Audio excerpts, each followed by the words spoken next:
Hello बच्चों बच्चों आज हम लोग बात करेंगे सिमेट्रिकल सर्किट्स की। ये क्या होता है और क्या मुद्दा है, इसकी बात पहले इंट्रोडक्शन में थोड़ा 1 मिनट देता हूं जिससे आपको बात समझ में आए। देखिए क्या होता है, जब हमको इक्विवेलेंट रेजिस्टेंस निकालना होता है तो हम लोगों ने फंडा समझ रखा है सीरीज एंड पैरेलल का। हम निकाल लेते हैं जहां पे पहचान पाते हैं, आइडेंटिफाई कर पाते हैं कि ये कॉम्बिनेशन सीरीज का है या पैरेलल का है। लेकिन जब हमारे पास कॉम्प्लेक्स सर्किट्स आते हैं, जैसे आपके सामने बने हुए हैं, ये देखिए ये कुछ कॉम्प्लेक्स सर्किट्स हैं। इन कॉम्प्लेक्स सर्किट्स में आपको ये पहचानना मुश्किल है, लगभग नामुमकिन है कि कौन सीरीज है कौन पैरेलल में है। आप ट्राई करके देखें, नहीं पता कर पाएंगे।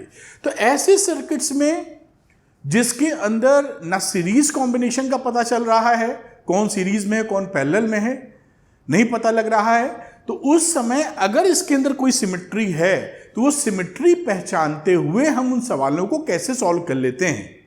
अगर बाय द वे ऐसा हुआ कि सिमेट्री मिली ही ना, भाई कोई गारंटी तो है नहीं कि सिमेट्री मिल जाएगी, तो आप क्या करेंगे, फिर किरचॉफ्स लॉ लगाएंगे। किरचॉफ्स लॉ तो लगाने पे सब निकल आता है, लेकिन किरचॉफ्स लॉ अगर सिमेट्री मिल जाएगी तो हमारा काम बहुत ही ज्यादा आसान हो जाएगा। आप विश्वास कीजिए, ऐसे सवालों को आप 30 सेकंड्स में कर लेंगे।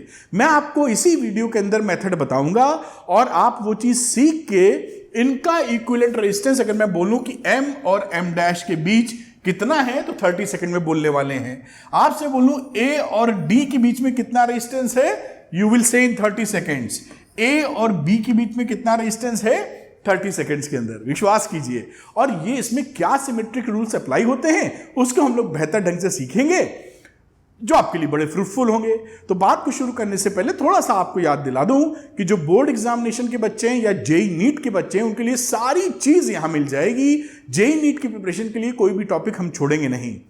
साथ में इन वीडियो लेक्चर्स को आप सीक्वेंस और सीरियल वाइज देखिए, जिससे आपका एक एक चीज, एक एक फंडा क्लियर होता चला जाए, कहीं भी आप रुके नहीं, क्लैरिटी मिले, फिजिक्स आसान लगे और समझ में आए। चलिए बात को स्टार्ट करते हैं। ये रही बात इंट्रोडक्शन की। आगे आते हैं symmetric rules in combination of resistances, यानी रेजिस्टेंस के कॉम्बिनेशंस में सिमेट्रिक रूल्स कौन कौन से हैं। तो बेसिकली इंपॉर्टेंट या मेनली 4 रूल होते हैं जिसे हमें पढ़ना है और थोड़ा बहुत सीखना है। इनमें से पहले 2 काफी ज्यादा इंपॉर्टेंट है, उसको बहुत यूज आप करेंगे सीखने के बाद। इसे बोलते हैं फोल्डिंग सिमेट्री, इसको पैरेलल एक्सेस ऑफ सिमेट्री भी बोलते हैं। फिर है मिरर सिमेट्री, बात करेंगे क्योंकि प्रचलित नाम है इसलिए मैंने नोटिफाई किया कि बच्चा ढूंढता है तो कई नाम से ढूंढता है, और भी 1-2 नाम है वो मैं दिखाऊंगा। परपेंडिकुलर एक्सेस ऑफ सिमेट्री क्या होती है भी समझेंगे, शिफ्टेड सिमेट्री और पाथ सिमेट्री। ये 4 सिमेट्री का इस्तेमाल करते हैं हम लोग। मतलब कोई क्वेश्चन आएगा तो उस पर देखेंगे कि भाई इनमें से चारों में से कौन सी सिमेट्री लग रही है। अगर हम पकड़ पाए कि ये सिमेट्री लग रही है तो 30 सेकंड में सवाल हो जाएगा, और अगर सिमेट्री नहीं लग रही है देन सीरीज पैरेलल भी नहीं पहचान पा रहे हैं या है नहीं उसके अंदर, तो फिर तो है ही है किरचॉफ जिंदाबाद। खैर पहली सिमेट्री के ऊपर चलते हैं जिसका नाम मैंने दिया है, मैंने क्या दिया है, मतलब फोल्डिंग सिमेट्री होता है या पैरेलल एक्सेस ऑफ सिमेट्री होता है। इसके कुछ रूल्स होते हैं, ये मैंने लिखे, मैं स्क्रीन से किनारे भी होऊंगा कि जो बच्चे नोट्स बनाते हैं वो नोट कर सकें। देखिए इनकी जो फेवरेट भाषा या जो प्रचलित भाषा है वो फोल्डिंग सिमेट्री है। इसको पैरेलल एक्सेस ऑफ सिमेट्री भी बोलते हैं, और तीसरे पॉइंट में मैंने लिखा है इसको HPS horizontal plane of symmetry भी बोला जाता है। Horizontal plane of symmetry, parallel axis of symmetry बहुत ही आसानी से, या हॉरिजॉन्टल प्लेन बहुत आसानी से आपकी समझ में आ जाएगी। अभी मैं एग्जांपल दूंगा तो पकड़ पाएंगे आसानी से आप। इसका रूल क्या है, ये हमेशा it is along the direction of flow of current होती है। और क्या इसका फायदा, क्या प्रॉपर्टी होती है इसकी, corresponding points about the parallel axis have the same potential. Same potential मिलता है जो कि करस्पॉन्डिंग पॉइंट्स होते हैं अबाउट द पैरेलल एक्सेस। ऐसे समझ में थोड़ी आएगा। मैं लेता हूं इसका एग्जांपल, तो मैं इसी में बना देता हूं। ऐसे मैंने हेडिंग अलग से डाली थी, लेकिन मुझे लगता है यहां आप ज्यादा इसी से कोरिलेट करते हुए समझ पाएंगे। थोड़ा सा नीचे करता हूं, एक एग्जांपल बना देता हूं बहुत ही ज्यादा सरल, और आप समझ भी पाएंगे। ये देखिए एक रेजिस्टेंस इधर लगा देता हूं, अभी आपको फटाफट समझ में आने वाला है। तो अगर मुझे A और B के बीच में सिमेट्री चाहिए। रेजिस्टेंसेस की बात करूं तो अगर मैं यहां रेजिस्टेंस R1 लगाता हूं, यहां R2 लगाता हूं, यहां R1 लगाता हूं, यहां R2 लगाता हूं और बीच में एक रेजिस्टेंस लगा देता हूं R3, और ये पूछा जाए या कोई बोले कि भाई R इक्विवेलेंट बिटवीन AB बताइए, या RAB लिख देता हूं। RAB हमको फाइंड करना है, हम जानते हैं और भी तरीके, लेकिन इसको सीखने के लिए में क्या करना पड़ेगा, हमें सबसे पहले क्या करना चाहिए, जैसा इसमें लिखा है कि along the direction of the flow of the current. अब आप कहेंगे इसमें करंट तो है नहीं, तो जब भी आपको सिमेट्री निकालने की बात आए जिन टर्मिनल्स के बीच, ए और बी के बीच, आप ऐसा सोच लें कि इनके बीच आपने एक हाइपोथेटिकल बैटरी लगा दी है, किसी को प्लस, मैं इसको प्लस ले लेता हूं, इसको माइनस, यानी करंट का डायरेक्शन ऐसे समझ लेना है। बात समझ गए? ये तो मैं समझाने के लिए बता रहा हूं, वरना ये डायग्राम बनाने की आवश्यकता नहीं है। ए से बी, मतलब जब आर ए बी की बात की जाए, equivalent resistance between A B, तो ए से बी में करंट को मान लेना है। अब ए से बी करंट मान ली तो हमें इसी के लॉन्ग सिमेट्री देखनी है। मैं कलर बदलना चाह रहा हूं, ये direction of flow of current, ये करंट का डायरेक्शन हो गया, तो सिमेट्री हमें कैसे पहचाननी है, इसी के अलोंग। देखिए समझ पा रहे होंगे मेरी बात, इसी के अलोंग आप सिमेट्री पकड़ेंगे।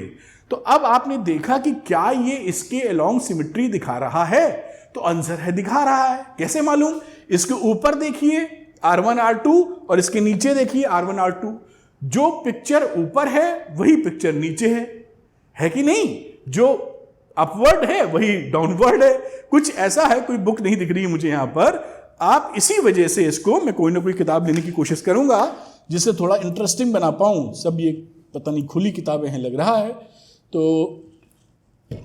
फिर भी ले लेता हूं कोई। जैसे कि इस बुक की बात करूं मैं, ये जो किताब है ये कुछ ऐसे खुली हुई है, समझिए ऐसे, है ना। ये लाइन जो हो गई वो सिमेट्री है, ऊपर जो चीज है वही नीचे चीज है।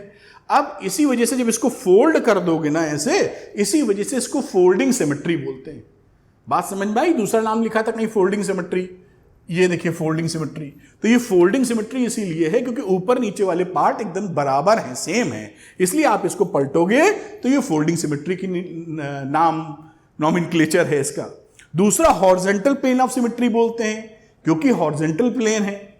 पैरेलल एक्सेस बोलते हैं क्योंकि जो करंट वाली एक्सेस पकड़ी उसी के पैरेलल है। समझ गए तीनों बातें, बहुत अच्छी बात। अब देखिए क्या है, अब जब हम ये इतनी बात सीख गए तो अब ये प्रॉपर्टी क्या बता रहा है, इसको डिलीट चलिए बाद में करेंगे। Corresponding points about the parallel axis, यहां पर इसको डिलीट करना थोड़ा मुश्किल लगता है मुझे। Corresponding points about the parallel axis have the same potential, यानी जो पॉइंट इस पैरेलल एक्सेस के करस्पॉन्डिंग हैं उनका पोटेंशियल सेम होता है। यानी ये जो पॉइंट है इसका नाम मैं ए लिख देता हूं, ए तो लिखा जा चुका है, पी लिख देता हूं और इसको क्यू लिख देता हूं। तो इस समय पी और क्यू का पोटेंशियल सेम है। समझ पाए मेरी बात? कह रहा था कि जो पैरेलल एक्सेस सिमेट्री है या जिसे फोल्डिंग सिमेट्री कह रहे हैं, उसके करस्पॉन्डिंग पॉइंट्स, यानी इसको पलटोगे तो पी क्यू पे चला जाएगा, क्यू पी पे चला जाएगा, इनके पोटेंशियल सेम होते हैं। यानी P का पोटेंशियल और Q का पोटेंशियल एक ही है। अगर P एंड Q का पोटेंशियल एक है तो R3 में तो करंट जाएगी ही नहीं। भाई करंट तो तभी फ्लो होती है जब पोटेंशियल डिफरेंस हो। If there is no potential difference, current नहीं जाने वाली।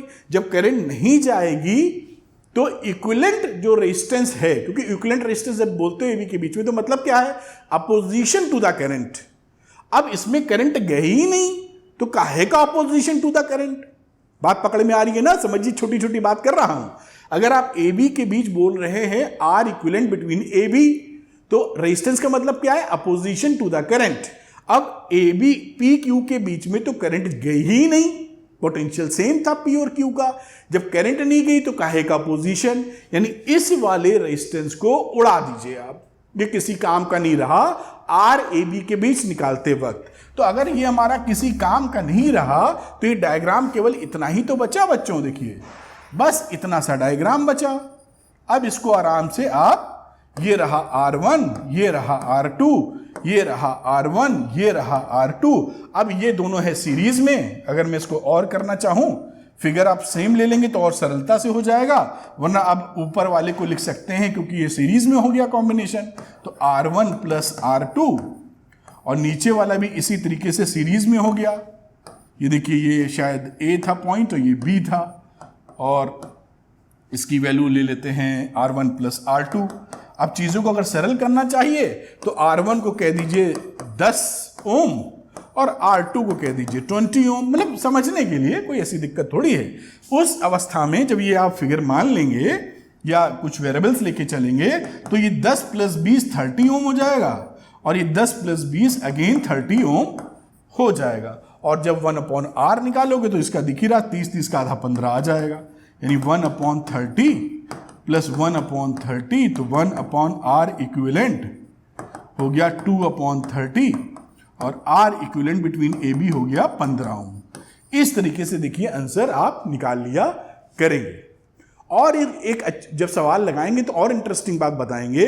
देखिए इसमें और बातें सोचिए, अगर इसमें एक चीज और समझी जा सकती है जो हम सवालों में करते हैं कि यहां पर जब ये P और Q का पोटेंशियल इक्वल हो जाता है तो आप ध्यान से देखिए तो R1 और ये वाला R1 ये किस डायरेक्शन में चला जा चुका है, ये दोनों पैरेलल हो गया, क्योंकि इसका पोटेंशियल इस पॉइंट का देखिए, इस पॉइंट का पोटेंशियल दोनों में कॉमन था और इसका सेम है, यानी जिस पोटेंशियल डिफरेंस के बीच में R1 है उसी पोटेंशियल डिफरेंस के बीच में ये वाला R1 है, तो दोनों पैरेलल हैं। तो ऐसे टुकड़ों को आप किस तरह से समझ सकते हैं? वैसे तो यहां आपको दिख ही गया था, अगर आप इसको तोड़ के समझना चाहें तो मैं फिर से एक डायग्राम बना रहा हूं जिससे और बेहतर तरीके से आप समझ पाए पूरी बात। देखिए इस तरीके का जो फिगर था हमारे पास, ये देखिए बीच वाला मैंने हटा दिया क्योंकि वो समझ चुके थे आप, ये R1 और ये R2 और ये R2। अब इस डायरेक्शन में क्योंकि इस P का पोटेंशियल, अगर कुछ नाम दे दो, पोटेंशियल को V कह देता हूं, तो इसका भी जो पोटेंशियल था वो भी V है, सेम पोटेंशियल है, और ये भी सेम पोटेंशियल है। यहां पर सेम का मतलब है इन दोनों के लिए। तो आप क्या कर सकते हैं, एक पॉइंट पकड़िए और ये देखिए R1 गया और इसी के पैरेलल में ये R1 चला गया, क्योंकि ये जो P और Q पॉइंट हैं, ये Q लिखना चाहिए, ये P Q एक ही पॉइंट हैं क्योंकि दोनों का पोटेंशियल है सेम। ये R1 ऊपर वाला भी R1 और ये क्या बना, ये A था तो इसे कह सकते हैं A। बात पकड़ में आ रही है कि ना? दोनों पोटेंशियल, तो ये भी सवालों में करते हैं सिंप्लीफिकेशन के लिए। फिर ये PQ से इनका सेम था और इसका सेम है B वाले पॉइंट का, तो यहां से अगेन आप कुछ निकाल दीजिए कहीं भी, कोई दिक्कत नहीं है, और ये दोनों आ गए पैरेलल में साहब, और यहां बना दीजिए B। सुंदर डायग्राम नहीं लेकिन काम चला सकते हैं आप, R2 और R2 इस तरह से, क्योंकि इन दोनों के बीच में PQ और B के बीच में जो इन दोनों का पोटेंशियल सेम था। अब यहां पर ये R1 को आपने बोला था 10 ओम समझने के लिए, तो नॉर्मली R1 का मतलब क्या हो गया, इसका मतलब कि इन दोनों का इक्विवेलेंट रेजिस्टेंस क्या हो गया, R1/2।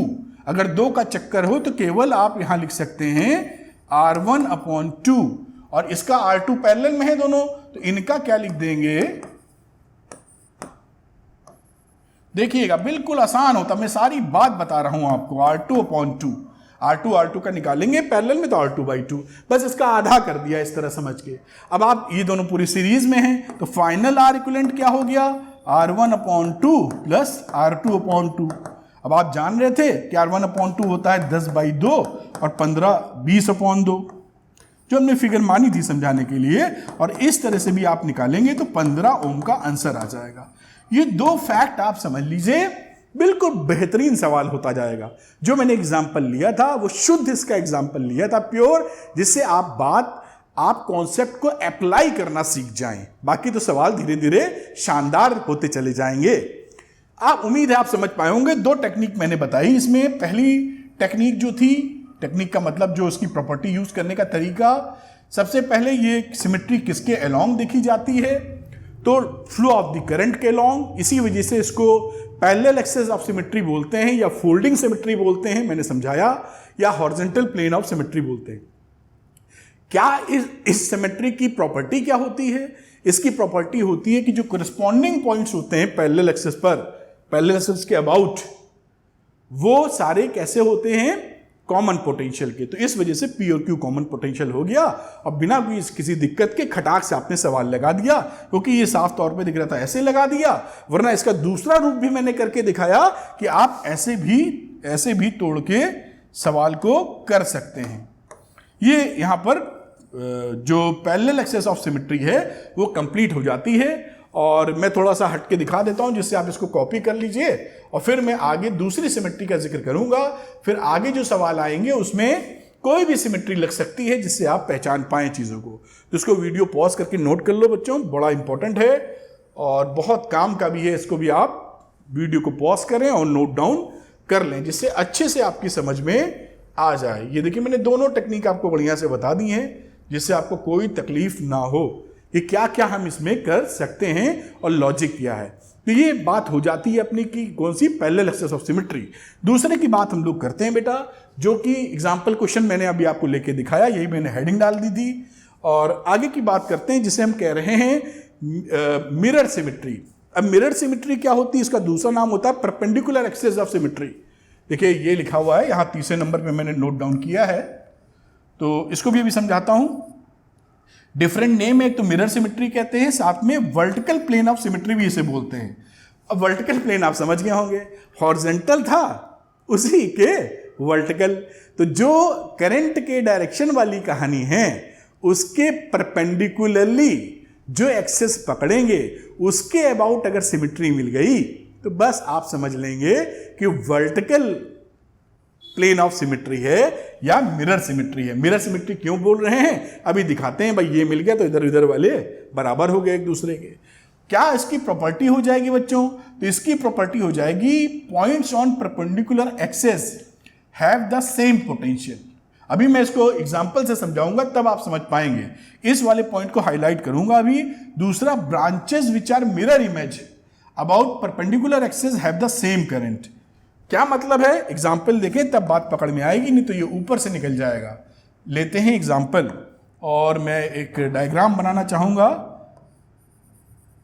ऐसे बनाइए, एक ट्रायंगल का फॉर्म दीजिए, ऐसे बनाया एक डायग्राम। फिर हम लोग बनाते हैं एक ऐसा, ये देखिए ऐसा डायग्राम बनाते हैं।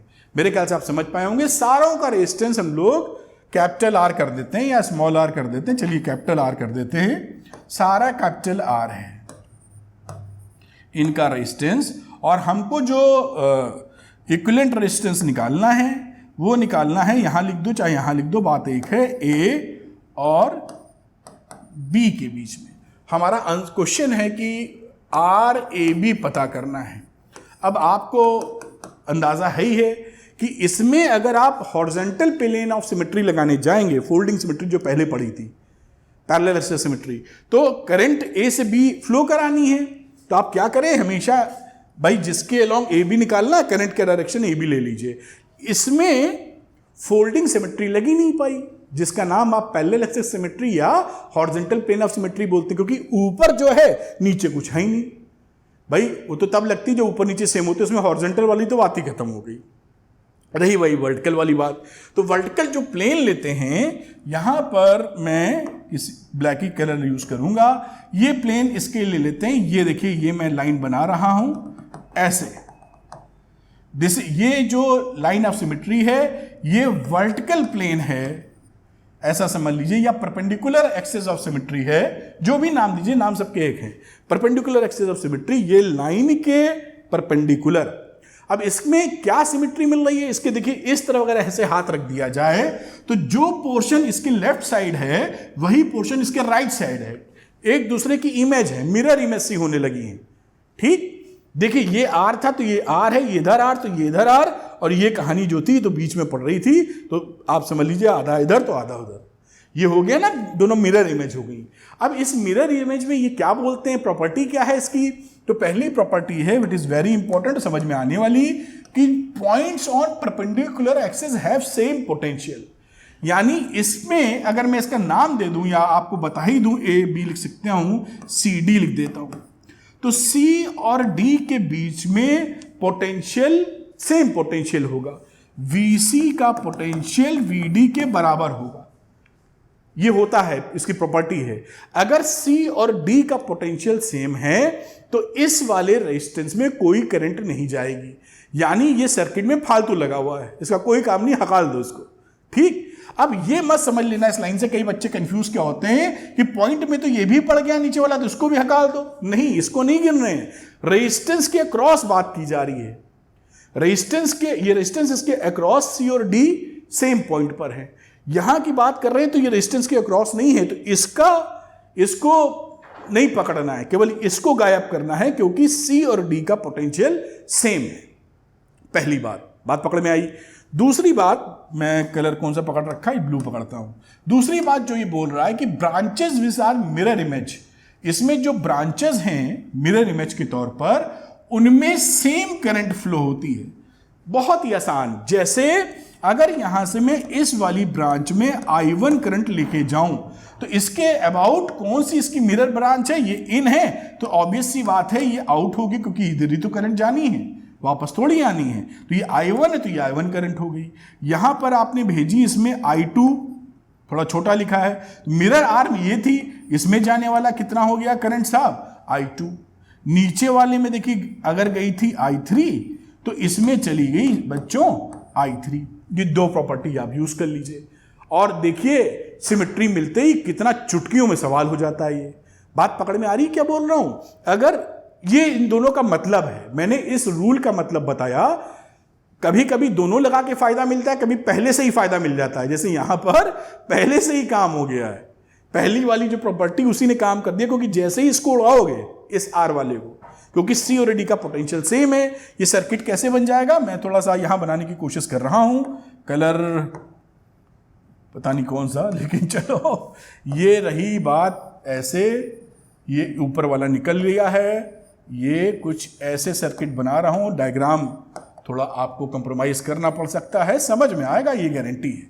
ये देखिए ऐसे दे दिया, ये टेढ़ा तार लगा दिया, समझ में आए, सीधा वाला तार है, और ये रहा साहब A और ये रहा यहां पर B। खैर इसको मैं सीधा भी कर सकता हूं, क्योंकि फोटो के ऊपर डिलीट करने में दिक्कत है, अदरवाइज डिलीट करने में कोई समस्या नहीं। देखिए सब आर था, तो ये आर आर आर आर थोड़ी सी मस्ती, समझ में आई बात ना? तो ये उड़ गया AR, क्यों उड़ गया? क्योंकि C और D पे पोटेंशियल सेम था, इससे ही अपना काम हो गया। दूसरे की प्रॉपर्टी तो लगाने की आवश्यकता नहीं पड़ी, लेकिन होती है, काम करेगी बहुत जगह। तो यहां पर आपने क्या देखा कि ये देखिए सीरीज में है, ऊपर वाला भी सीरीज में है, आपस में पैरेलल में, यानी कि मैं समझा रहा हूं, ओरली आप कर लेंगे। ये सीरीज में तो 2R हो गया, ये बनाओ A।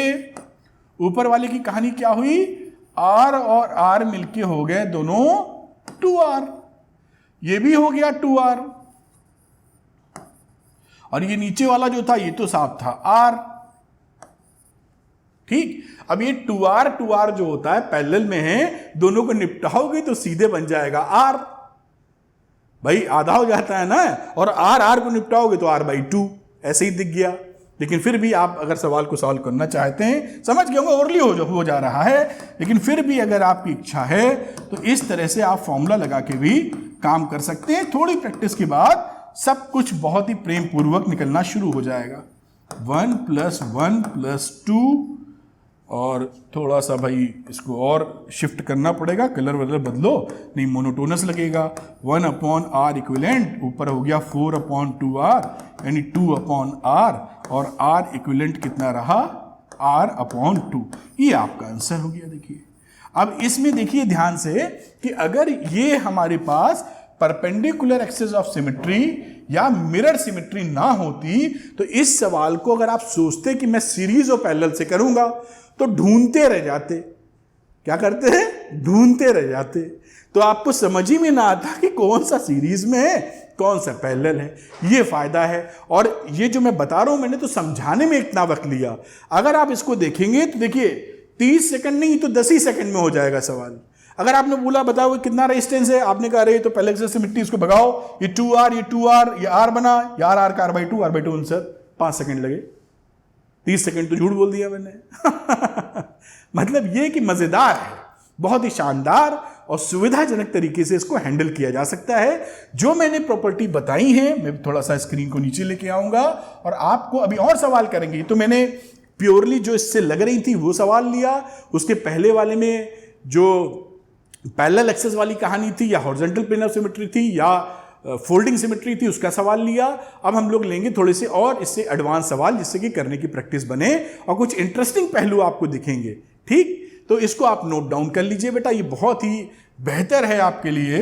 ये इसको थोड़ा सा मैं हटा दूं जिससे नोट करने में कोई असुविधा ना हो बेटा। इसको नोट करें, वीडियो पॉज करके, फिर वे इसको मैं थोड़ा ऊपर ले जाता हूं, वीडियो पॉज करके नोट कर लें, आपको बहुत अच्छी अंडरस्टैंडिंग मिल जाएगी। कोई भी सवाल आएगा आप चूकेंगे नहीं, आराम से कर पाएंगे। इस तरीके से सवाल हो जाता है। चलते हैं अगले क्वेश्चन पर। तो बच्चों लेते हैं अगला सवाल और देखिए सवाल कितने सुंदरता से होते हैं और जब थोड़ी प्रैक्टिस कर लेंगे तो सेकंड्स में होंगे। जैसे मुझे दिखने लगा कि इसका आंसर 2r/3 है, आपको भी दिखेगा, अभी ध्यान से समझिएगा। तो अब इसमें लिखा है कैलकुलेट द रेजिस्टेंस, मैं रेड कलर का पेन लेना चाहता हूं। कैलकुलेट द रेजिस्टेंस बिटवीन ए और बी, ए और बी के बीच का इफेक्टिव रेजिस्टेंस चाहिए। अब ऐसे अगर आप देखें तो चकमा खा जाएंगे कि सीरीज पैरेलल कॉम्बिनेशन क्या है, नहीं ढूंढ पाएंगे। उसी सिमेट्री देखते हैं कि यार सिमेट्री है कि नहीं। तो यहां पर देखिए, तो यहां हॉरिजॉन्टल प्लेन ऑफ सिमेट्री भी मिल रही है और वर्टिकल प्लेन भी मिल रही है। सवाल दोनों से हो जाएगा, लेकिन ज्यादा सरल किससे होगा? वर्टिकल प्लेन ऑफ सिमेट्री से, यानी जिसे आप मिरर सिमेट्री बोलते हैं। आप समझ पा रहे हैं मेरी बात? क्योंकि अगर आप हॉरिजॉन्टल प्लेन ऑफ सिमेट्री लगाएंगे तो उसके बाद भी वीपीएस यानी वर्टिकल प्लेन ऑफ सिमेट्री या परपेंडिकुलर एक्सेस ऑफ सिमेट्री लगानी पड़ेगी। मैं नाम बदल बदल के इसलिए बोल रहा हूं कि सब याद हो जाए आपको। परपेंडिकुलर मालूम रहता, पैरेलल मालूम रहता, बड़ा आसान लगता है ऐसे। हॉरिजॉन्टल और वर्टिकल प्लेन मालूम रहता है। मिरर और फोल्डिंग सिमेट्री में थोड़ी दुविधा रहती है, लेकिन वो मैं इसके साथ जोड़ रहा हूं क्योंकि कई बच्चों में फैंसी वर्ड्स है, मैं यूज नहीं करना चाहता इसको। लेकिन क्या है कि यूट्यूब पर भी और ऑनलाइन बच्चों के बीच में टीचर्स जो बात करते हैं वो थोड़ा फैंसी वर्ड नजर आता है, मिरर सिमेट्री और फोल्डिंग सिमेट्री, इसलिए यूज कर रहा हूं कि आपको पता चले टॉपिक क्या है। खैर, शानदार बात। अब बात जो मैं लगा रहा हूं इसमें कौन सी सिमेट्री, इसको मैं ढूंढने की कोशिश करूंगा। VPS vertical plane of symmetry या perpendicular axis of symmetry, axis symmetry, या जिसे आप बोलते हैं मिरर सिमेट्री। मैं तीनों नाम लिख रहा हूं, याद हो जाना चाहिए आपको। ठीक, अब वो सिमेट्री देखते हैं। चलो रेड कलर है ही है, इसी को पकड़ते हैं। अब यहां पर जैसे ही आपने सिमेट्री लगाई वर्टिकल, देखिए कौन सिमेट्री कैसे लगाते हैं। ए बी के बीच में इक्विवेलेंट रेजिस्टेंस चाहिए था, तो ए बी वाली करंट की डायरेक्शन इसके परपेंडिकुलर आ जाओ।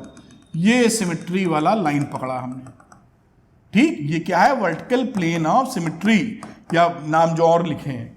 अब इसके अबाउट आप चेक करो कि क्या आपको सिमेट्री मिल रही है कि नहीं। हाँ देखिए, एकदम छपा हुआ है, LHS RHS बराबर है, मतलब पूरी कहानी इधर की उधर की एकदम सेम है। जो इधर है वो इधर है, जो इधर है जो इधर है। इसीलिए इसको क्या बोल देते हैं? Mirror symmetry. तो ये मिरर सिमेट्री की कहानी है।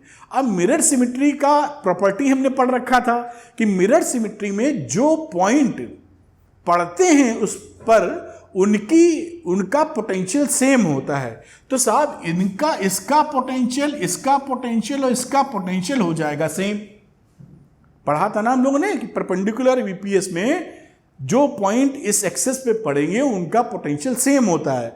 अगर इन तीनों का पोटेंशियल सेम हो गया तो इसमें करंट क्यों जाएगी? क्योंकि दोनों का पोटेंशियल सेम है। भाई अगर इसका पोटेंशियल 1 है तो इसका भी 1 है और इसका भी 1 है, समझाने के लिए। If there is no potential difference there is no current in these two connections. अगर इन दो कनेक्शंस को उड़ा दो तो ये बच्चों वाला सवाल है। जैसे दिखाता हूं, उड़ा दिया मैंने।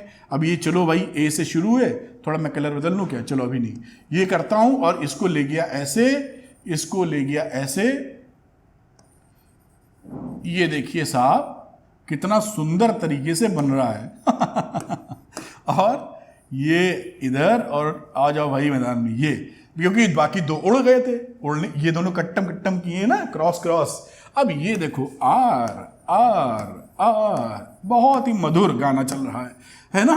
अब इतना सरल, ऊपर की सीरीज 2R सीरीज में है ना, RR मिलके 2R 2R 2R, तो ये 2R 2R 2R तीनों का क्या आ गया? जोड़ मारिए। समझ में आया ना? ये डायग्राम क्या बन गया? यानी ये बन गया आपको समझाने के लिए, वरना तो इतना सरल तो हम लोग समझते ही हैं, 10th में तो पढ़ाई की ही थी काम भर की।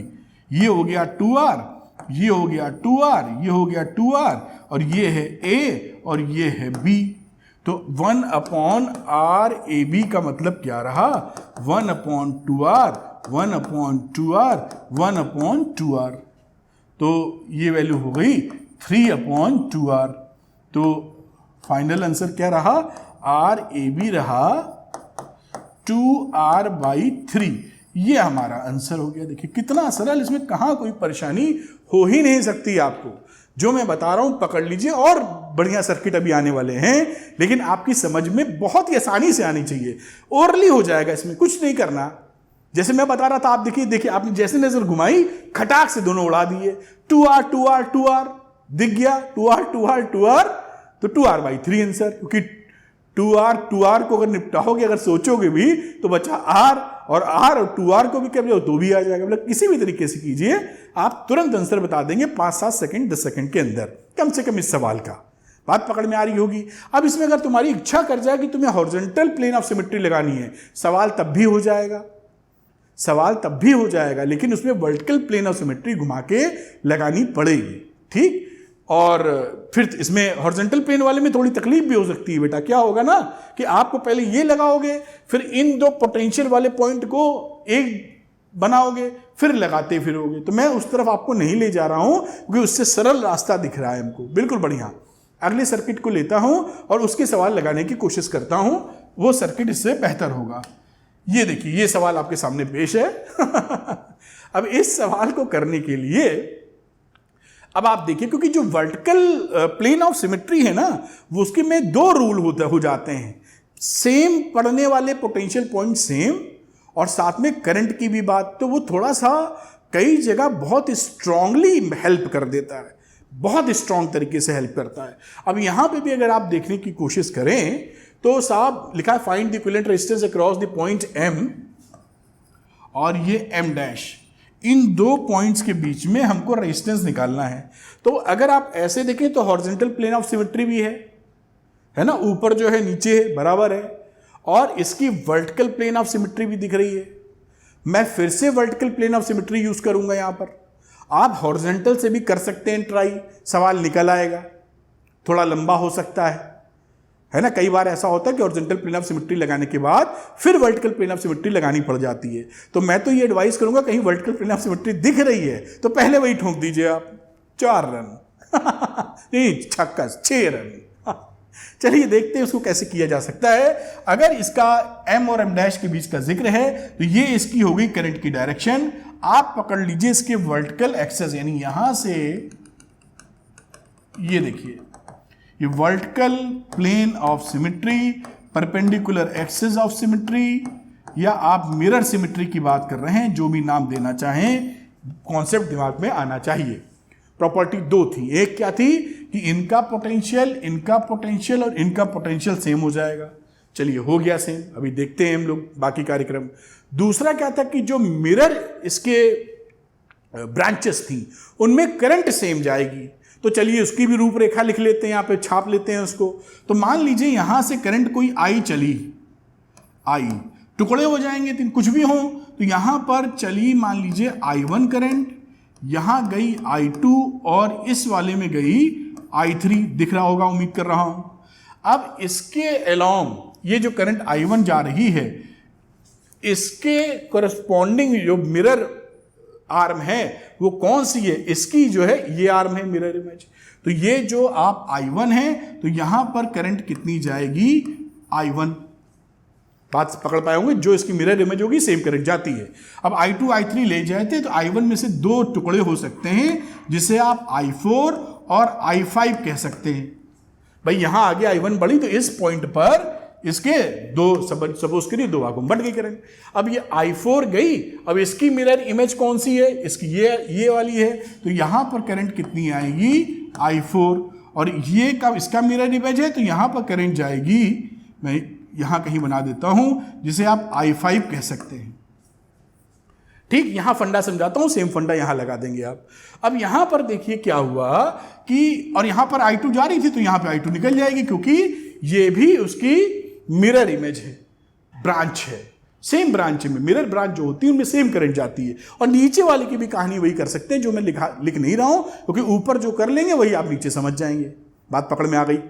अब देखिए यहां पर अगर I4 गई तो I4 इधर चली आई, I5 गई तो I5 इधर चली आई, I2 जा रही थी तो I2 इधर गई। यानी इस पॉइंट पर ये जो जॉइंट लगा है यहां पर करंट का मिंगलिंग नहीं हो रहा है। मिंगलिंग मतलब एक दूसरे में घुस घुसेड़ नहीं रहे अदला बदली नहीं हो रही, कोई झमेला नहीं हो रहा। जो जिस रास्ते पे चल रहा है प्रेम पूर्वक चला जा रहा है। अगर वो प्रेम पूर्वक चला जा रहा है, कोई ऐसा सड़क पे चौराहा है जिस चौराहे का कोई इस्तेमाल ही ना करता हो, तो वो चौराहा हो या ना हो क्या मतलब, यानी वो जंक्शन हो और चाहे ना हो क्या मतलब। बात समझ में आ रही होगी ना कि कोई सीधा जा रहा है तो उसको सीधे ही जाना है, कोई टेढ़ा, कोई लेफ्ट जाने वाला तो उसको लेफ्ट ही जाना है। समझ पा रहे हैं? तो अगर यहां पर इस I5 को ऐसे निकल गई चुपचाप, ये I2 ऐसे निकल गई और I1 I4 ऐसे निकल गई, तो ये जो जंक्शन है इसका कोई मतलब नहीं रहा। ये जंक्शन कैसा जंक्शन कहलाता है? फिजिक्स की भाषा में फॉल्स जंक्शन। इसका एक नाम भी देते हैं कि ये जंक्शन बना तो है लेकिन असल में ये फॉल्स जंक्शन है। और यही कार्यक्रम हमारा नीचे वाले के स्तर पे होता है। तो बेसिकली ये डायग्राम, सर्किट डायग्राम क्या रूप ले लेता है और रूप लेते ही ये सॉल्व हो जाता है। जैसे मैं कोशिश करता हूं बेहतर डायग्राम बनाने का। इसमें कई सर्किट्स हैं तो उम्मीद है कि कुछ हद तक मैं जस्टिस कर पाऊंगा। तो ये बना, इधर का हिस्सा भी बना लेता हूं। अच्छा, इसको पहले निपटा लो। यहां पर देखिए ये, और इसको मैं उठा देता हूं जिससे आप समझ पाएं। और ये, और इधर भी मुझे दो लगे थे, एक लगाया है मैंने, तो इसको बहुत मिटाने में दिक्कत होती है भाई। ये थे 2 और फिर आगे ऐसे कर दो, ये मिटाने में तो छक्के ही छूट जाएंगे। खैर ऐसे लगाया और उसके बाद एक यहाँ तक गए, और ये कुछ मेरे ख्याल से कुछ हद तक ठीक ठाक डायग्राम्स आपके सामने हाजिर है सारे रेजिस्टेंस आर है, मैं लिख नहीं रहा हूँ बार बार, वो आप समझदार हैं।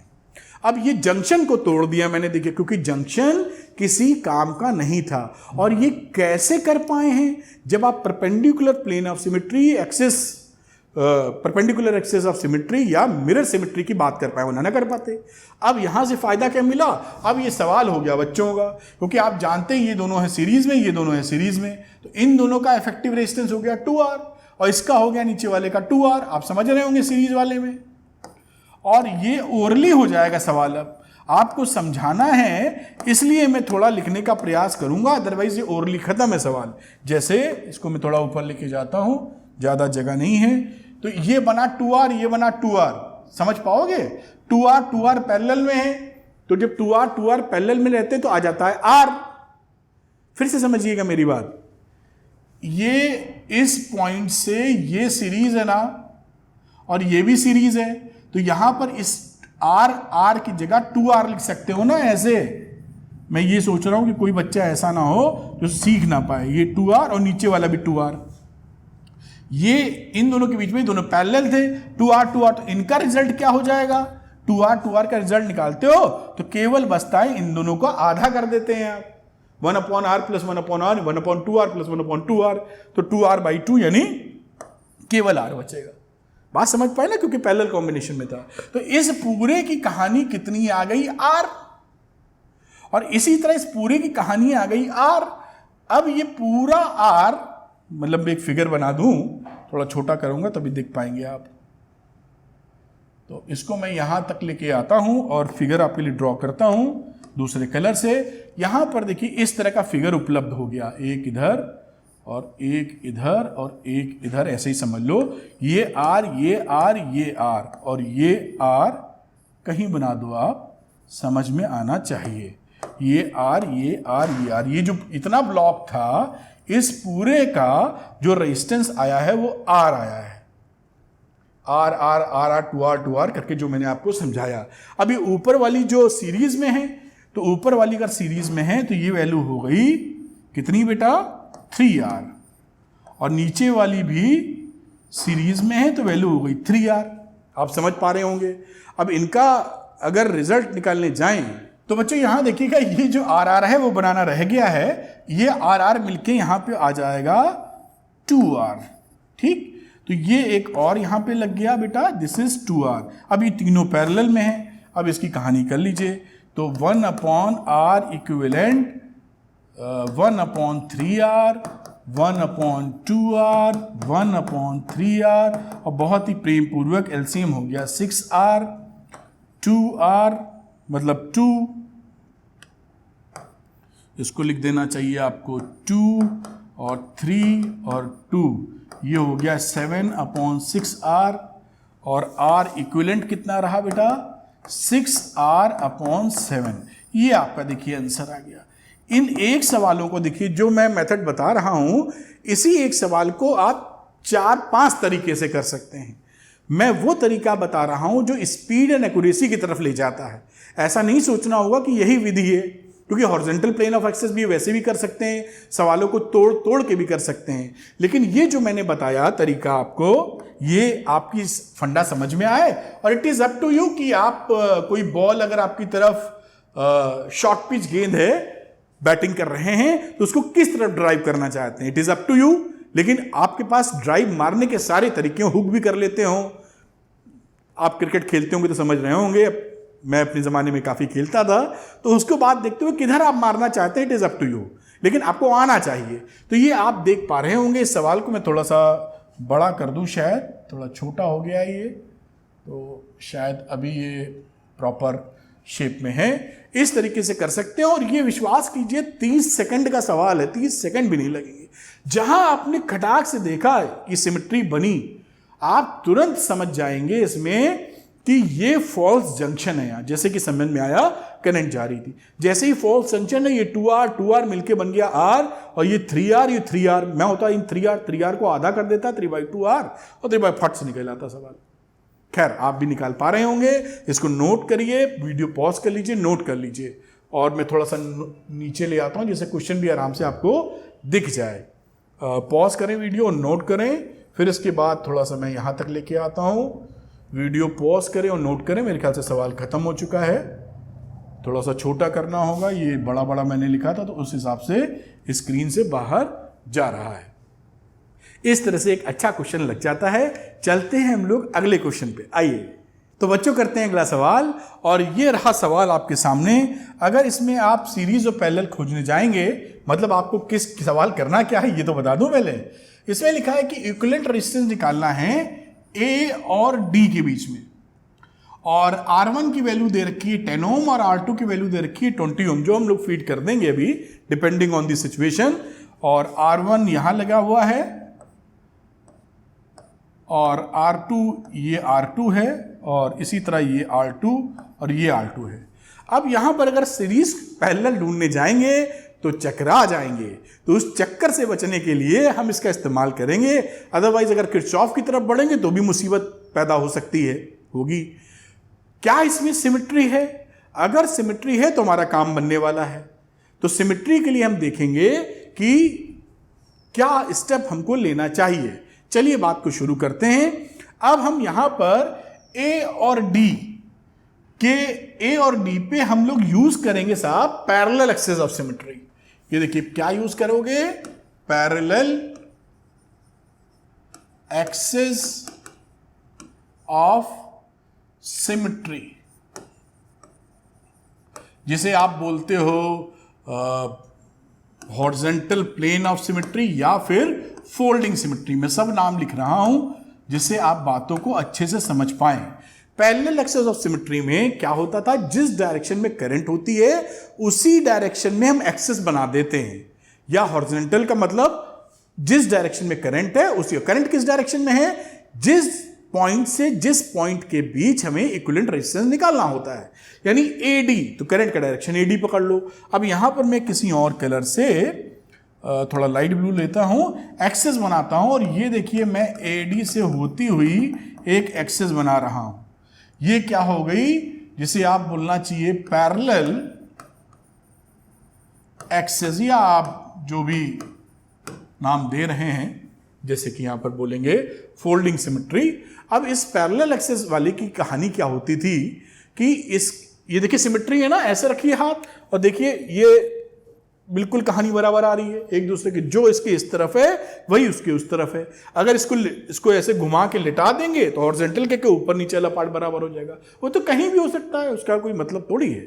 तो ये जो एक्सेस थी उसी के अलोंग पैरेलल ले रहे हैं, ये बन गई सिमेट्री। अब इसके अलोंग आपने जो पोर्शन इधर है देखिए वही पोर्शन उधर है, और इसमें रूल क्या था पैरेलल एक्सेस में कि जो कोरिस्पॉन्डिंग पॉइंट्स थे सिमेट्री में उनका पोटेंशियल सेम होता था। यानी कि मैं कलर लेता हूं वापस कि ये सिमेट्रिक पॉइंट्स हैं, एक दूसरे में है ना, देखिए सिमेट्रिक, तो ई और एफ का पोटेंशियल सेम हो जाएगा। साथ में ये बी और सी का भी पोटेंशियल सेम, मान लीजिए इसका पोटेंशियल V1 है तो इसका भी V1 हो जाएगा, इसका अगर V2 है तो इसका भी V2 हो जाएगा। पोटेंशियल डिफरेंस 0 हो जाएगा दोनों के बीच में। कुछ भी नाम दे दीजिए कि एक्स पोटेंशियल डिफरेंस है, y है, 1 है, 2 है, आपकी मर्जी। इससे इसका कॉन्सिक्वेंस क्या होगा? इसका कॉन्सिक्वेंस ये होगा कि ई एफ के बीच में करंट नहीं जाएगी क्योंकि डेल्टा V 0 है, पोटेंशियल डिफरेंस है नहीं। इसी वजह से B से C करंट नहीं जाएगी क्योंकि डेल्टा V 0 है। अगर इसमें करंट नहीं जाएगी तो वही वाले फंडा कि इक्विवेलेंट रेजिस्टेंस क्या होता है? Opposition to the current. Current जो फ्लो करेगी, जो अपोजिशन मिलेगा करंट को, उसी को इक्विवेलेंट रेजिस्टेंस बोलेंगे। जब करंट ही इसके अंदर नहीं गई तो काहे का ये अपोजिशन टू द करंट इसके अंदर, तो ये कंट्रीब्यूट नहीं करेगा अपोजिशन टू द करंट को। यानी ये रेजिस्टेंस किसी काम का नहीं है जब कंट्रीब्यूट कर ही नहीं रहा है। ठीक, तो इन दोनों को उड़ा दें आप, इसी कलर से उड़ा देते हैं। ये किसी काम के नहीं रहे। क्यों नहीं रहे? मैंने पूरा लॉजिक आपको बताया। अब इन दोनों को उड़ा के फिगर बना लेते हैं और देखिए हमारी समझ में आ जाएगा। ये फिगर मैं यहीं बनाने की कोशिश करूंगा और इसी कलर से बनाऊंगा। तो यहां पर पकड़ता हूं, ये कुछ ज्यादा बड़ा लिख दिया है मैंने, थोड़ी जगह, चलिए ऊपर है, कोशिश करते हैं। तो यहां पर शुरू करते हैं ए पॉइंट, देखिए ए था और इससे एक आर्म निकाली हमने, ये दिस इज R1।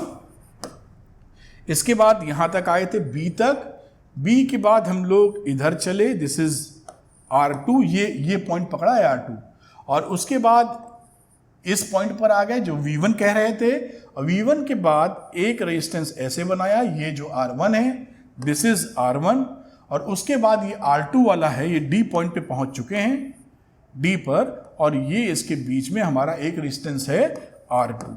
उम्मीद है आप बात को समझ पा रहे होंगे। अगर मैं इसका नाम E कह दूं तो इसको भी E बोल दूं तो ज्यादा बेहतर स्थिति होगी आपकी समझने के लिए। देखिए इस तरह का डायग्राम बना, यही डायग्राम इधर छापना होगा। मतलब मैं यहां से एक रेजिस्टेंस निकाल रहा हूं जिसको मैं R1 कहने वाला हूं, और ये पॉइंट है C। अब C से चलोगे F की तरफ तो R2, तो C से यहां से एक रेजिस्टेंस निकालो और यहां तक पहुंचे which is I think F, और F से D गए हो तो D बीच में पड़ गया है तो इसको मैं हटा देता हूं, और यहां से गए हो तो ये बना है R2 और ये है R1, तो ये हो गया R1 और ये पॉइंट D था। ये देखिए डायग्राम बन गया, आप ध्यान से देख लीजिए बिल्कुल, क्योंकि ये दो रेजिस्टेंस निपट चुके हैं। अब इस सर्किट को आप बिल्कुल प्यार से सॉल्व कर सकते हो। ये देखिए ये सीरीज है, ये देखिए ये सीरीज है, और ये तीनों, ये और जो इसका नेट आएगा, जो इसका नेट आएगा, तीनों पैरेलल में है। खेल खत्म हो गया। अब मैं इसकी फिगर लिख देता हूं क्योंकि R1 R2 से करूंगा तो थोड़ा कैलकुलेशन कंफर्टेबल नहीं होगा। तो मैं इसकी जगह फिगर लिख रहा हूं, R1 की जगह 10 ओम, 10 लिख दूंगा, समझ जाओगे आप। R2 की जगह 20, R2 की जगह 20, इसकी जगह 10, 10, 10, 20। ये समझ में आपकी बात आ गई। अब मैं थोड़ा सा देखिए आराम से आपको समझाता हूं कितने आराम से हो रहा है ये ए बी और ये पॉइंट था D, ये तीनों सीरीज में है बेटा। ये देखिए यहां से बिल्कुल एक ही सीरीज तो है, तो ये सीरीज में होने की वजह, भाई सीरीज पैरेलल तो आपको आनी चाहिए। अगर सीरीज पैरेलल ही नहीं आता तो गोता खाए मतलब नैया भंवर में गोता खाए, वो तो आपको पता ही होना चाहिए। तो यहां से चले आप तो ये 10 ओम, 20 ओम और 10 ओम, तो 10 R1 plus R2 plus R3, 10, 20 और 10, 40 ओम हो गया। 20 और 10, 10, तो ये रहा। A से चले और ऐसे बनाओ D, और ये जो आर्म है इसको पूरा तोड़ के यहां पर आपने 40 ओम का पैरेलल ठीक से बना देते हैं। मैं ये कुछ ऐसे बना देता हूं और ये 40 ओम का रेजिस्टेंस हो गया, ये R2 20 ओम का था और ये भी सेम सिस्टम शायद फॉलो कर ही रहा है, तो ये भी कितना बन गया 40। तो ये देखिए ये भी 40 ओम आ गया। अब ये आप जान पा रहे हैं तीनों हैं पैरेलल में। अब वैसे तो आप ओरली करो तो 10 आंसर आ गया, 40 पैरेलल में तो आधा हो जाएगा, 20 पैरेलल में है तो आधा हो जाएगा 10 खटाक से। फिर भी आपके लिए 1/R इक्विवेलेंट 1/40 प्लस 1/20 प्लस 1/40, तो ये हो गया 40 एलसीएम, 1 प्लस 2 प्लस 1 यानी 4/40, और अब आ गया आपका R इक्विवेलेंट 10 ओम। ये आपका आंसर है। देखिए तो ये जो सिमेट्रीज हैं ये बेसिकली हमारी मदद कर देती हैं इनका रेजिस्टेंसेस निकालने में, और बड़ी इंटरेस्टिंग है, सवाल भी आते हैं इसलिए। तो आप इसको नोट डाउन कर लीजिए। देखिए सवाल, अब ये सवाल अगर आप थोड़ी प्रैक्टिस कर लीजिए, आपको सॉल्व करने में 15-20 सेकंड से ऊपर नहीं लगेंगे। आप you will play with this question, आपको मजा आएगा। अरे आने दो। खैर वीडियो को पॉज करें और नोट डाउन करें और अच्छी लर्निंग करें। तो ये वीडियो को पॉज कर लीजिए, पूरा नोट कर लीजिए बेटा। बहुत आसान, मैंने जैसे बताया कि एक सवाल को कई तरीकों से आप लगा सकते हैं, वो हमेशा ऑप्शन खुला रहेगा। ये इसके नीचे चलिए, सवाल यहाँ खत्म हो जाता है। इसके बाद अगला एक क्वेश्चन इंटरेस्टिंग और लेते हैं और उसको करने की कोशिश करेंगे। तो चलिए हम लोग चलते हैं अगले क्वेश्चन पर, और ये रहा हमारा नेक्स्ट क्वेश्चन।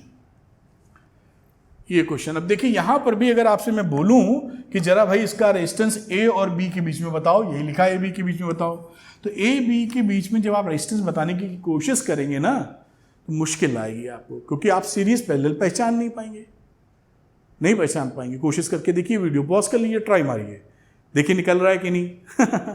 अब यहां पर आपके पास फिर ऑप्शन वही मिले कि एक तरीका क्या है, हॉरिजॉन्टल प्लेन ऑफ सिमेट्री भी है, फोल्डिंग सिमेट्री, और परपेंडिकुलर प्लेन ऑफ सिमेट्री भी है। देखिए परपेंडिकुलर प्लेन ऑफ सिमेट्री आपका काम बहुत आसान कर सकती है, क्योंकि उसमें दो रूल होते हैं, दो तरफा फायदा देती है। तो मैं यहां पर इस्तेमाल कर रहा हूं वर्टिकल प्लेन ऑफ सिमेट्री, या मिरर सिमेट्री, या परपेंडिकुलर एक्सेस ऑफ सिमेट्री, तीनों नाम बोल रहा हूं। और वो उसके लिए क्या करते हैं, करंट का डायरेक्शन देखिए इधर जब होता है, इधर से इधर, तो उसके परपेंडिकुलर डायरेक्शन में हम एक्सेस को लेते हैं, ये ले ली एक्सेस। तो this is vertical plane of symmetry, perpendicular symmetry, या आप कई लोग पसंद करते हैं इसको मिरर सिमेट्री के रूप में। देखिए ये जो वर्ड्स हैं ये बड़े इससे कोरिलेट करते हैं, वर्टिकल प्लेन ऑफ सिमेट्री और परपेंडिकुलर प्लेन ऑफ सिमेट्री, जबकि जो मिरर सिमेट्री है थोड़ा सा दिमाग लगाना पड़ जाता है। खैर आप जो भी भाषा यूज करना चाहें, मुद्दा तो वही है। अब यहां पर अगेन देखिए फायदा क्या होने वाला है कि दो रूल थे। एक रूल क्या था कि इस यहां पे देखिए बनाया, दोनों तरफ देखिए दोनों सिमेट्री सेम है, जो इधर है वही उधर बना हुआ है। तो दो फायदे थे, एक तो जो पॉइंट पड़ते हैं इसके ऊपर वो सेम पोटेंशियल के होते हैं, वो तो कह रहे हैं, लेकिन कोई तगड़ा फायदा नहीं दिख रहा उसका। दूसरा क्या है कि जो करंट होती हैं इनकी मिरर आर्म्स में वो सेम होती हैं। यानी मिरर आर्म कौन सी हो गई, सपोज करिए यहाँ पे करंट जा रही है I1, यहाँ जा रही है I2 और इसमें जा रही है I3। I1 गई तो इसमें जाएगी कितनी, यहाँ पर I1 इधर थी तो I1 इधर, भाई इसका मिररी आर्म तो है ये। अब यहाँ पर मान लीजिए इसका ब्रेकअप हो गया, ये I2 इधर चली गई, I2 तो बना चुके हैं शायद, तो ये 3 के बाद 4 ले लो, I4 इधर चली गई और I5 इधर चली गई। I5 जाएगी इधर, तो ये आप जान ही रहे हैं कि इसके सेम मिरर वाली आर्म में सेम जानी है। अब इसी तरीके से ये पकड़ा तो I5 भी इधर सेम जानी है, तो ये I5 आई थी और ये I5 ये वापस इधर चली गई। I2 आ रही थी तो इसको भी मिरर रखा तो I2 इधर निकल गई। और सेम सिचुएशन यहां बना सकते हैं, जो मैं बना के नहीं दिखा रहा हूं क्योंकि ऊपर वाला फंडा नीचे लगा देंगे। आप जब भी देख लेंगे कि ये फॉल्स जंक्शन हो जाएगा। ये जंक्शन कैसा है, झूठा जंक्शन। क्या बनेगा, फॉल्स जंक्शन। क्यों फॉल्स जंक्शन, आप समझ गए होंगे, सवाल इसका एक कर चुके हैं। क्यों, क्योंकि यहां पर देखिए I5 आई थी, I5 चली गई, I2 आई थी, I2 चली गई, और I4 तो जो रास्ता पकड़ के रखा था वो रास्ता पकड़, यानी कि इस जंक्शन पर आप नीचे वाली की बात भी करें तो बना सकते हैं, जैसे I3 थी, 5 तक चले गए थे तो I6 और I7, यहाँ I7 और ये रही I6 और दोनों मिलके यहाँ पहुंची I3। ये करंट का डिमार्केशन हो गया, एलोकेशन हो गया, जो भी भाषा यूज करें। तो देखिए I6 भी इधर चली गई, I5 भी इधर चली गई और I5 भी सीधे चली गई, यानी इस पॉइंट पर मिंगलिंग ऑफ करंट नहीं हुई, एक दूसरे में घसड़ पसड़ नहीं हुई। अब नहीं हुई तो ये जंक्शन किस काम का? जो जिस रास्ते जा रहा था उसी रास्ते को अपना रहा है, तो जंक्शन या चौराहे का कोई मतलब नहीं। यानी कि इस डायग्राम को मैं थोड़ा सा इसको शिफ्ट करने की कोशिश करता हूं और आप पॉइंट समझ गए हैं तो मैं इसको थोड़ा यहां बनाऊंगा। कुछ ऐसा बना लेते हैं, एक आर्म इधर, दूसरी इधर, तीसरी इधर और चौथी इधर। एक बार चेक कर लेंगे कि सही दिशा में बढ़े हैं या कुछ गलती की है।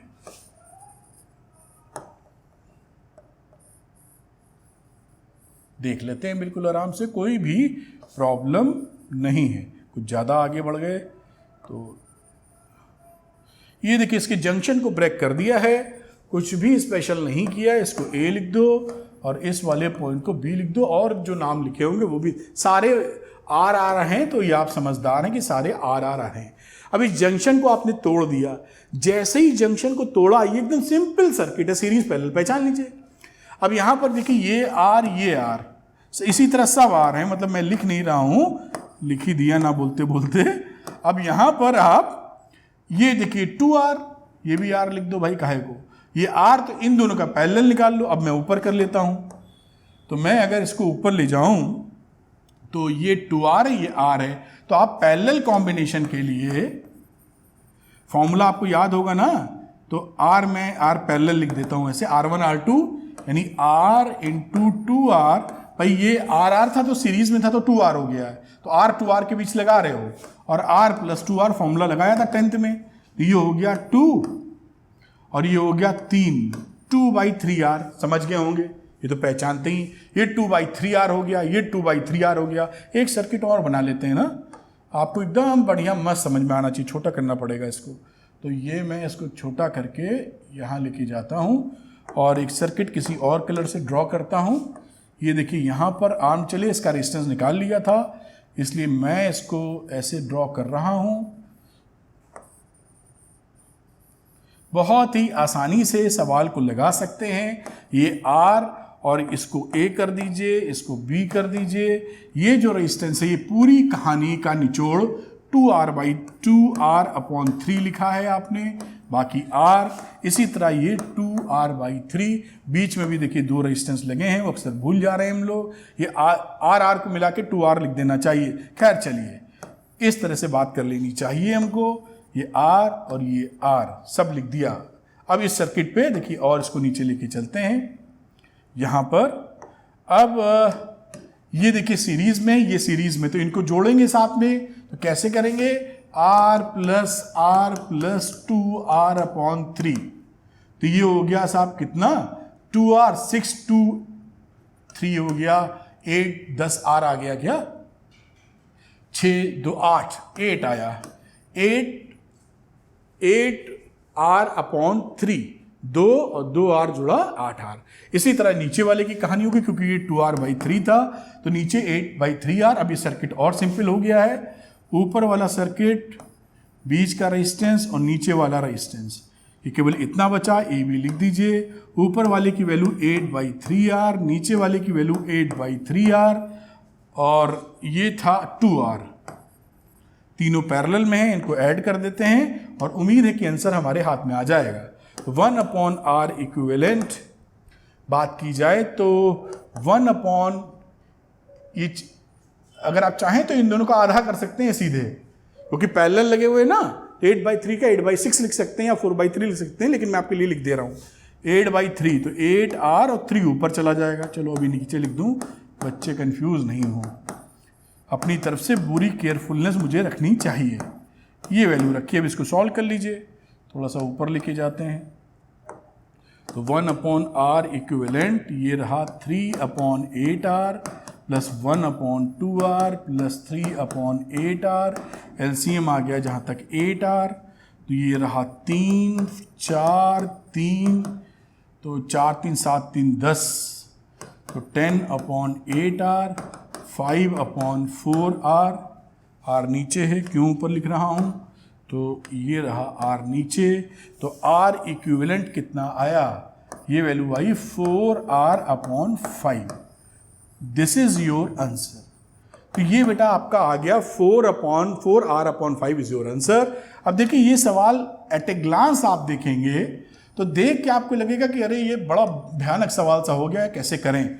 कुछ भी नहीं है इसमें, बस क्योंकि हमें सिमेट्रिक रूल्स के बारे में जानकारी है और सिमेट्रिसिटी पता है तो सवाल बिल्कुल निकल आएगा। तो मैं हटता हूं, इसको नोट कर लीजिए, तो वीडियो पॉज करें और नोट कर लें बेटा इसको, जिससे आप चीज़ें समझ पाए। जैसे मैंने बोला था कि सिमेट्री इसकी हॉरिजॉन्टल भी, हॉरिजॉन्टल से भी निकाल सकते हैं, हो सकता है कि स्टेप और बढ़ जाए वर्टिकल, लेकिन जिससे फायदा ज़्यादा मिल रहा है मैंने कोशिश की है वही लगाने के लिए। तो आप इसको नोट करें, वीडियो पॉज करके आगे लेके जाता हूँ और यहाँ पे फिर से नोट कर लीजिए बेटा, मेरे ख्याल से आपने नोट किया होगा। अब फिर इसको थोड़ा ऊपर लेके जाते हैं और ये सवाल यहाँ हो जाता है। तो ये देखिए आपने देखा कि एक perpendicular axis symmetry, parallel axis symmetry या मिरर या फोल्डिंग सिमेट्री, इन सिमेट्री का अलग अलग से भी यूज हो सकता है, दोनों मिला के भी यूज हो सकता है। सवाल में बस आपको ऑब्जर्वेशन के तहत पहचानना है, उसके लिए थोड़ी प्रैक्टिस करनी होगी कॉन्सेप्ट अच्छे से समझने के बाद। अब अगली सिमेट्री का जिक्र करते हैं हम लोग, जिसे नाम देते हैं शिफ्टेड सिमेट्री। ये जो शिफ्टेड सिमेट्री है, ये जो हम लोगों ने दोनों सिमेट्री पढ़ी कुछ वैसी ही है, बस थोड़ा सा इसमें शिफ्टिंग है, दैट्स ऑल। तो ये सिमेट्री की कहानी वैसी ही होती है, बस कुछ पॉइंट समझना है। जैसे कि हमारी जो वीपीएस थी या पैरेलल एक्सिस सिमेट्री थी, या आप बात करें परपेंडिकुलर एक्सिस सिमेट्री थी, वैसी ही है, बस कहानी क्या है। जैसे एग्जाम्पल के तौर पर अगर हमारे पास एक रेजिस्टेंस इधर लगा है, एक रेजिस्टेंस इधर लगा है, ये देखिए एक रेजिस्टेंस इधर, एक इधर, और बीच में भी एक लगा देता हूँ और कुछ कलर बदल लेता हूँ जिससे हाईलाइट हो सके। सपोज करिए इधर पे R1 है, इधर R1 है, इधर R2 है, इधर R2 है, और ये R3 ले लेता हूँ, और इक्विवेलेंट रेजिस्टेंस हमको AB के बीच चाहिए। आप बात को समझ पा रहे होंगे। अब यहाँ पर अगर आप देखें तो आप वर्टिकल एक्सिस ऑफ सिमेट्री इस्तेमाल कर लेंगे, वर्टिकल एक्सिस या perpendicular axis of symmetry, mirror symmetry जिसे आप बोलते हैं। तो वो सिमेट्री जैसे ही इस्तेमाल करेंगे, देखिए आप क्या कह देंगे कि इन दोनों मिरर सिमेट्री में या परपेंडिकुलर एक्सिस सिमेट्री में जो करंट, ये देखिए ऐसे रखा है, दोनों मिरर इमेज हो गई।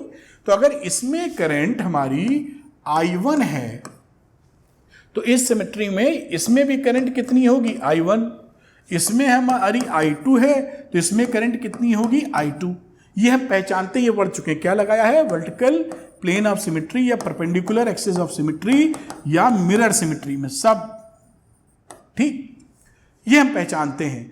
अब मान लीजिए क्या हुआ कि इस R1 R2 को हम इंटरचेंज कर दें, R2 ऊपर R1 नीचे, यानी एक अलग डायग्राम। और इस डायग्राम में मैं कुछ ऐसा बनाता हूं, देखिए डायग्राम तो ही, बस R1 R2 को लिखने का तरीके में बदलाव दे दूंगा। तो ये AB हो गया, और इसके बाद जो पॉइंट नोटिफाई करने हैं उसको मैं किसी और कलर से कर देता हूं। इधर के तो मुझे R1 और ये क्या था, ये R2 था, तो ये R1 और इसे रखा मैंने R2, और यहाँ जो R1 R2 था उसको इंटरचेंज कर दिया, R2 ऊपर कर दिया, R1 नीचे, और R3 बराबर है। ध्यान दीजिएगा यहाँ R1 R2 है, उसको पलट दिया है, R2 ऊपर R1 नीचे। बात को पकड़ पा रहे होंगे मेरे ख्याल से आप कि इधर इंटरचेंज कर दिया है। तो ये आप वर्टिकल प्लेन ऑफ सिमेट्री की बात करें तो ये वर्टिकल प्लेन ऑफ सिमेट्री नहीं है। हॉरिजॉन्टल प्लेन ऑफ सिमेट्री की बात करें तो वो भी नहीं है। देखिए ये R1 है तो क्या इधर R1 है, नहीं है। ऐसे करें तो ये R1 R2 है तो ये R2 R1 है। तो ना इस समय ना ये वर्टिकल प्लेन ऑफ सिमेट्री है, ना ये हॉरिजॉन्टल प्लेन ऑफ सिमेट्री है। लेकिन खास बात क्या है कि इसके अंदर अभी भी जो करंट इधर जा रही है, अगर सपोज I1 जा रही है तो वही करंट आपको I1 यहां मिलेगी, और इसके अंदर जो दूसरी करंट I2 जा रही है वो करंट इसके अंदर I2 मिलेगी।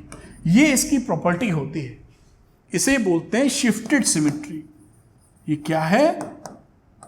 Shifted symmetry. ध्यान रखिएगा कि इस वाले केस में इस पॉइंट का पोटेंशियल बराबर हो गया था, यहां पर इनका पोटेंशियल बराबर नहीं है। समझ पा रहे होंगे, वर्टिकल प्लेन ऑफ सिमेट्री में जो जो पॉइंट्स पड़ते हैं उस सिमेट्री पर उसका पोटेंशियल बराबर होता है। तो ये रेजिस्टेंस हमारे किसी काम का नहीं था, क्योंकि इसका पोटेंशियल सेम था। इसका पोटेंशियल V1 है तो इसका पोटेंशियल V1 है। इस केस में ऐसा नहीं है कि इसका पोटेंशियल एक हो, इन दोनों का पोटेंशियल अलग अलग है, लेकिन इसमें जो करंट है वो करंट इसमें है और इसमें जो करंट है वही करंट इसमें है। इसका भी हम लोग इस्तेमाल करते हैं। सिमेट्री इंपॉर्टेंट है, जब पढ़ ही रहे हैं तो पूरी बात पढ़ें। इस तरह आप इसका इस्तेमाल कर सकते हैं। इसे बोलते हैं शिफ्टेड सिमेट्री। आप फिगर बना लीजिए और बात को आप समझ गए होंगे। अब उसके बाद एक और सिमेट्री होती है पाथ सिमेट्री। उस पाथ सिमेट्री का जिक्र करेंगे, उस पर बेस क्वेश्चन आप कर चुके हैं, उसको भी मैं बताता हूं। आइए तो बच्चों अगला क्वेश्चन लेते हैं पाथ सिमेट्री का। पाथ सिमेट्री का सबसे जो समझने का तरीका होगा, मैं एग्जाम्पल से आपको समझाता हूं। सिंपल सी बात है कि अगर किसी ए से बी पॉइंट पर हम जा रहे हैं तो जो भी रास्ते में ब्रांचेस पड़ रही हैं उस सब के सब रास्ते एकदम एक जैसे हैं। यानी अगर आपके सामने 3 रास्ते हैं तो तीनों रास्तों में जाने पर आगे जो मोड़ पड़ेंगे तीनों पर वो एक जैसे ही पड़ेंगे और पढ़ते चले जाएंगे, आप पहुंचेंगे उसी डेस्टिनेशन पर। All the paths are absolutely same, जिसकी वजह से आप फर्क नहीं करेगी करंट कि किसमें जाए और किसमें ना जाए, सब में इक्वली जाएगी। तो इस बात को समझने के लिए कथा सुनने से बेहतर है एग्जाम्पल लिया जाए। और एग्जाम्पल आपके सामने देखिए है, find the equivalent resistance between the edges A and B. यानी ये सवाल आपने लगाया भी होगा, लेकिन इसको हम इस नज़र से लगाते हैं। आज एनसीईआरटी में दिया है वैसे सवाल, इंपॉर्टेंट भी है। अब यहाँ पर अगर मैं पाथ सिमेट्री की बात करूं और उससे सवाल लगाने की बात करूं, ए और बी की भी सारे रेजिस्टेंसेज, ये देखिए क्यूब सा बना हुआ है, सारे रेजिस्टेंसेज आर दे रखे हैं। अगर इसमें से करंट आप आई निकालते हैं तो आई देखिए पहुंचेगी भी, क्यों? वो तो मालूम ही है, आई जाएगी तो आई पहुंचेगी। इतनी बात समझ में आती है। अब कोई भी रास्ता तय करें, देखिए चाहे तो नाम दे दें इसका 1 2 3 4 5 6 7, कौन सा बचा रह गया, 8, ऐसे नाम दे सकते हैं समझने के लिए। तो देखिए पहले से छठे पे अगर आप पहुंचते, पहला रेजिस्टेंस चलते हैं तो पहले से 6, पहले से 8 और पहले से 2, तीन ही रास्ते हैं जो पहले स्टेप 1 से आगे जाते हैं। इनके आगे जाने पे 6 से जाएंगे तो 6 पे 2 रास्ते मिलते हैं, 6 से 7, 6 से 8, और फिर 8 के आगे भी देखिए 2 रास्ते मिलते हैं, 8 से 3, 8 से 7, फिर 2 के आगे भी 2 रास्ते मिलते हैं, 2 से 5, 2 से 3, और उस जब नेक्स्ट पड़ाव पे पहुंच जाते हैं 5 नंबर पे, ये एक रास्ता और तय करके तो सिंगल रास्ते मिलते हैं आपको। देखिए तो पाथ्स मतलब कोई भी रास्ता आप पकड़ेंगे ए से बी जाने में तो आप देखेंगे पाथ वही है, जैसे इधर से जाएं या इधर से जाएं, आप समझ रहे हैं। जैसे पाथ मैं बात करूं अगर, तो पाथ की बात करूं, 1 से आप चले, फिर 8 पे गए, और 8 से आप चले 3 पे आए, और 3 से आप चले 3 तो पॉइंट, हाँ ठीक तो लिखा, 3 के बाद फिर 4 पे, क्या सही लिखा मैंने? 1 से 8, 3 रेजिस्टेंस पड़े देखिए, 1 से 8, 8 से 3, 3 से 4, ये रास्ता देखिए। या आप दूसरा कोई रास्ता कोई पकड़ लीजिए, ऐसे बहुत सारे पकड़े जा सकते हैं। 1 से 6 चलिए, 6 से 7 चल लेते हैं, और 7 से फिर हम 4 चल लेते हैं। देखिए सारे रेजिस्टेंस जितने मिल रहे हैं पाथ विल बी सेम। और भी पकड़ सकते हैं, जैसे 1 से कितनी गिनती लिखी, 2 लिखी है, 1 से मान लीजिए 2 चले, 2 के बाद आप 5 चले जाइए, 5 के बाद चले जाइए, तो देखिए रेजिस्टेंसेस 2 ही पड़ रहे हैं सब में। ऐसे बहुत आप कॉम्बिनेशन जो भी लिख देंगे, all path are absolutely same. अब जब पाथ करंट के लिए सेम है, यानी ये करंट जब आगे बढ़ी और इसको डिवाइड होना है, और डिवाइड होने में इन तीनों आर्म एकदम सेम है, तो ये इसमें फर्क इस करने का कोई रीजन नहीं है।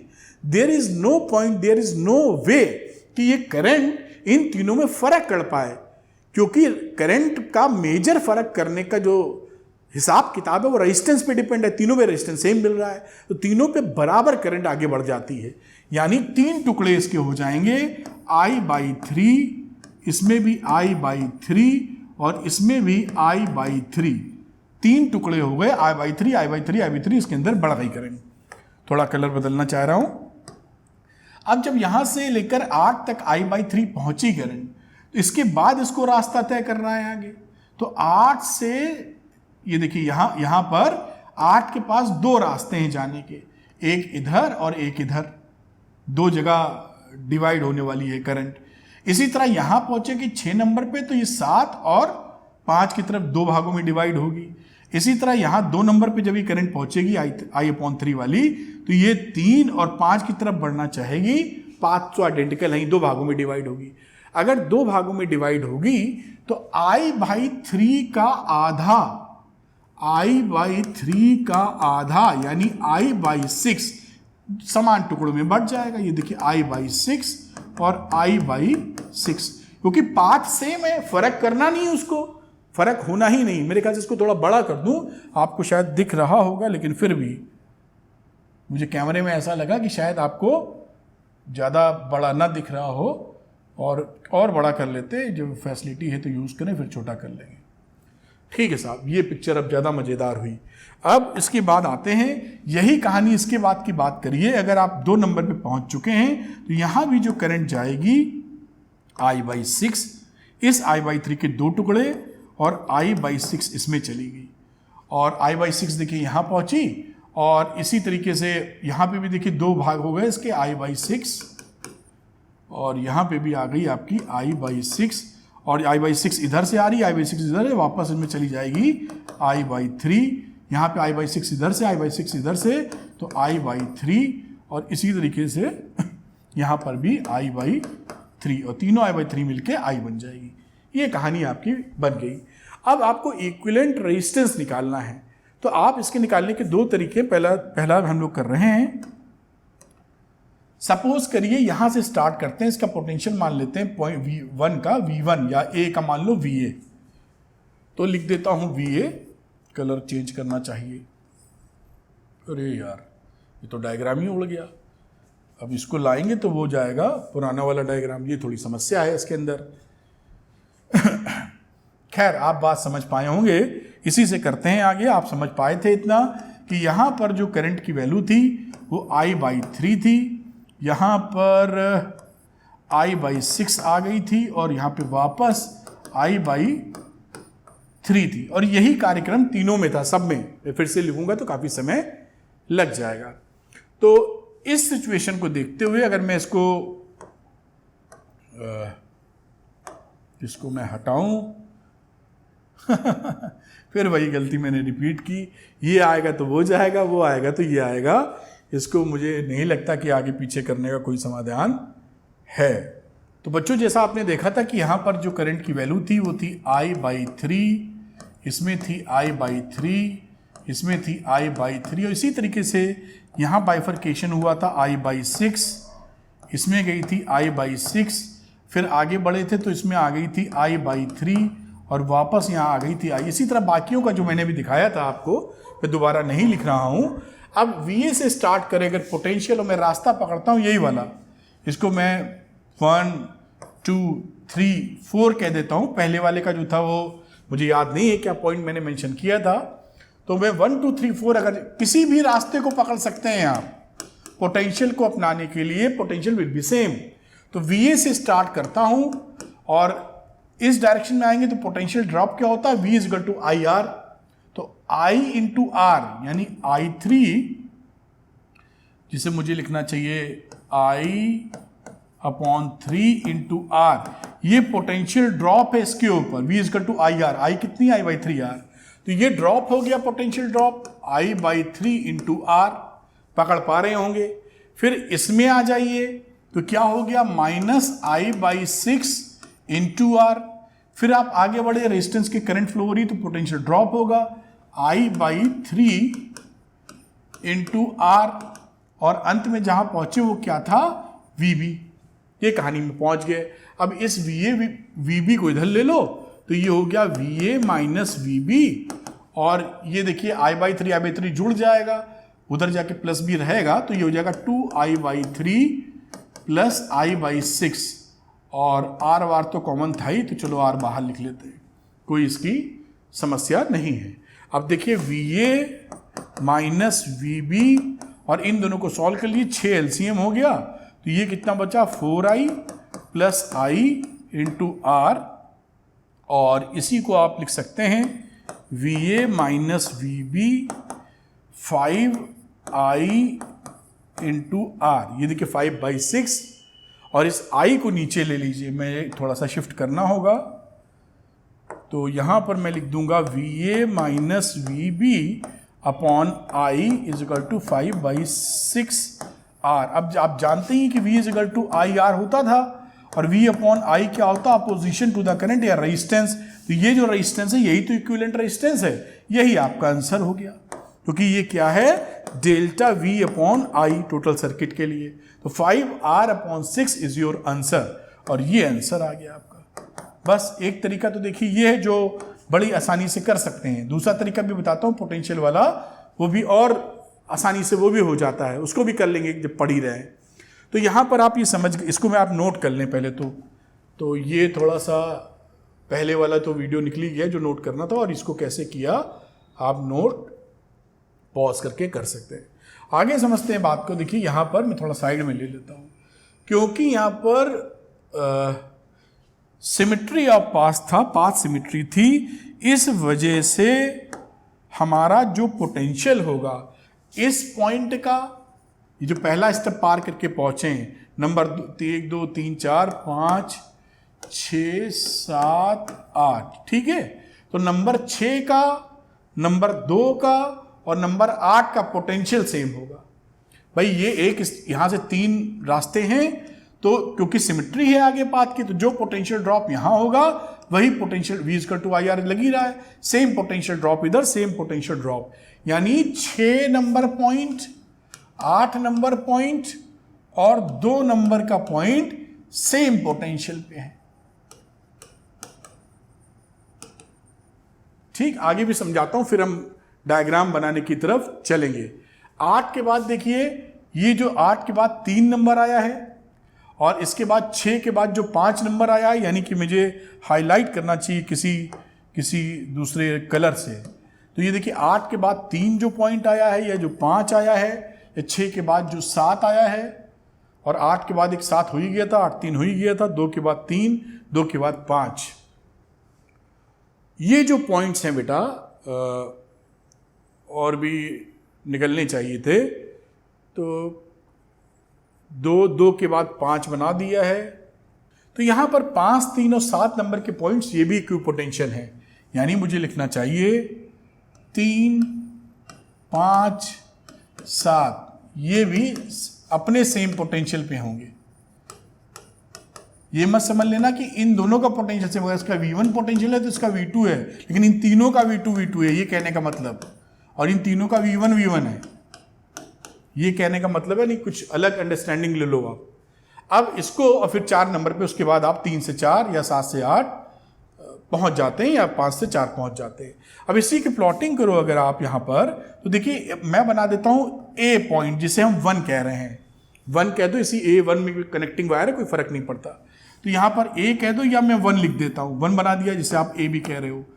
इससे आप शुरू करते हो, और 6 8 2 ये तीनों पॉइंट देखिए, 6 8 2 तीनों पॉइंट एक हैं, तो मैं यहां पर एक पॉइंट लेता हूं जिसको मैं लिखता हूं अलग कलर से, 6 8 और 2, ये 3 पॉइंट का, ये तीनों पॉइंट यहीं आएंगे, यानी 1 से चलने वाला जो बंदा है, 2 पर जो आ रहा है रेजिस्टेंस R, और उसके बाद एक रेजिस्टेंस और एक, ये तीसरा मुझे दिख रहा है, आपको भी दिख रहा है, 1 से 2 में एक रेजिस्टेंस, 1 से 8 में एक रेजिस्टेंस, और 1 से 6 में एक रेजिस्टेंस, ये तीनों R आपने बना दिए। ठीक, अब 2 6 8 के बाद 2 6 8 के बाद अगला स्टेप क्या है, 7 3 5 इक्यू पोटेंशियल पर हैं, तो यहां पर एक और पॉइंट बनाते हैं, और उसमें जो इक्वी पोटेंशियल पे हैं, जो कि हैं 3 5 और 7 ये इक्विपोटेंशियल पे है। तो आप देखिए कि 6, 8, 2 से जो आर्म जा रही है उस 3, 5, 7 वाली मिला दीजिए।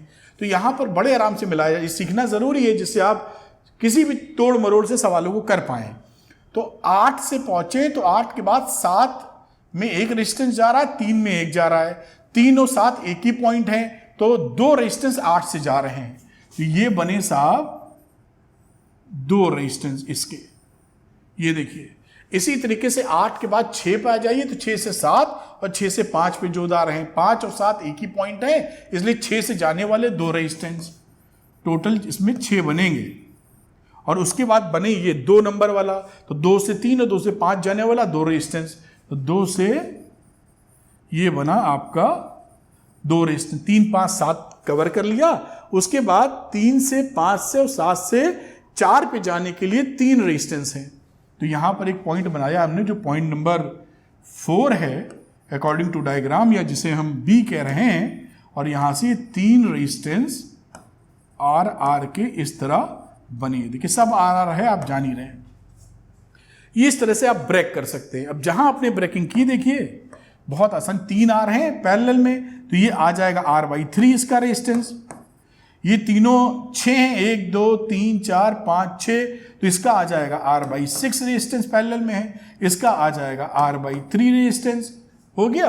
अब ये तीनों कैसे हैं? तीनों सीरीज में हैं, जोड़ मारिए इसको, तो R इक्विवेलेंट कितना आ गया? R/3 जोड़ी दो, R/3 और R/6, आपके हिसाब से 6 LCM आ गया। ऊपर वैल्यू आई 2R, फिर आई 2R, फिर आई R, तो हो गया 5R/6। यही पहले वाले से निकाला था 5R/6।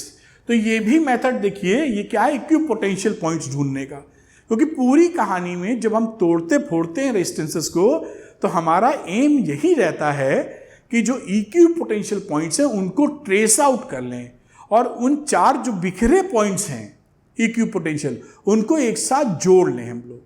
बात आप कनेक्ट कर पा रहे होंगे शायद मेरी बात को। इस तरह से आप सवाल बिल्कुल बेहतर ढंग से कर सकते हैं और आसानी से सवाल लगते चले जाएंगे।